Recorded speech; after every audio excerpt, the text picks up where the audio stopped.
আজকে রান্না করছি পেঁয়াজ দিয়ে কুন্দুল ভাজা। আগে তেল দিয়েছি, তারপরে এই কালো জিরে আর শুকনো লঙ্কা ফোড়ন দিয়েছি। তেল দিয়ে ভেজে হালকা একটু জল দিলাম, এবার একটু নরম হবে, এবার ঢাকা দিয়ে দিলাম।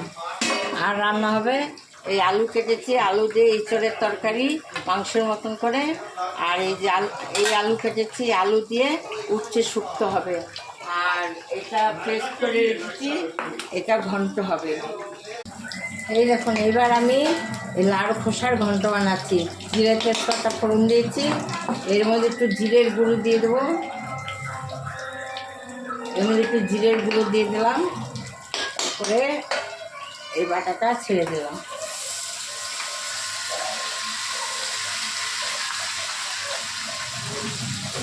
এটা হচ্ছে লাড়ু খোসার ঘন্ট। এরপরে একটু মিষ্টি দেবো, একটু ঘি গরম মশলা দেবো, কাজু কিশমিশ দেওয়া যায়। বানিয়ে নিই, আপনাদের দেখাবো। এই এখন বেশ খানিকক্ষণ নাড়তে হবে, তারপরে যেই হয়ে যাবে তখন মিষ্টি দিয়ে আর ঘি দিয়ে নামিয়ে দেবো, আর একটু গরম মশলা দেবো। এবার ইঁচড় বানাচ্ছি, জিরে তেজপাতা ফোড়ন দিয়েছি, দিয়ে এবার আলুটাকে ছেড়ে দেবো।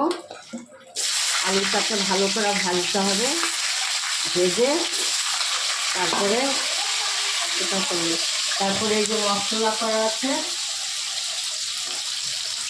আলুটাকে ভালো করে ভাজবো। তারপরে এই যে দেখা মতো মশলা করা আছে, এই মশলাটা দিয়ে দেবো আলুর মধ্যে, দিয়ে নাড়াচাড়া করে গ্রেভিটাকে নাড়াচাড়া করে তারপরে এই ইঁচড়টাকে দিয়ে দেবো। ইঁচড়টাও একটু নাড়াচাড়া করে সামান্য জল দেবো, তারপরে নরম হয়ে গেলে গায়ে মাখা মাখা করে রাখবো। তারপরে একটু গরম মশলা, একটু ঘি, একটু মিষ্টি, কাজু কিশমিশও দেওয়া যায়, এসব দিয়ে তারপরে গায়ে মাখা মাখা হবে, তখন নামিয়ে দেবো। আমিষ করছি, পেঁয়াজ, রসুন, আদা, কাঁচা লঙ্কা, তারপরে টমেটো সব দেওয়া আছে। এর আগের বারে নিরামিষ কিছু করেছিলাম, আজকে আমিষ করছি পেঁয়াজ রসুন দিয়ে মাংসের মতন করে। বলবো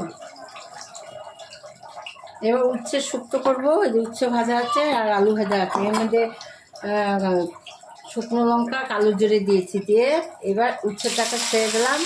এবার উচ্ছেটাকে ভালো করে নুন হলুদ দিয়ে ভালো করে ভাজতে হবে, লাল করে ভাজবো। তারপরে এই আলুটা ছেড়ে দেবো, আলুটা হালকা করে ভেজে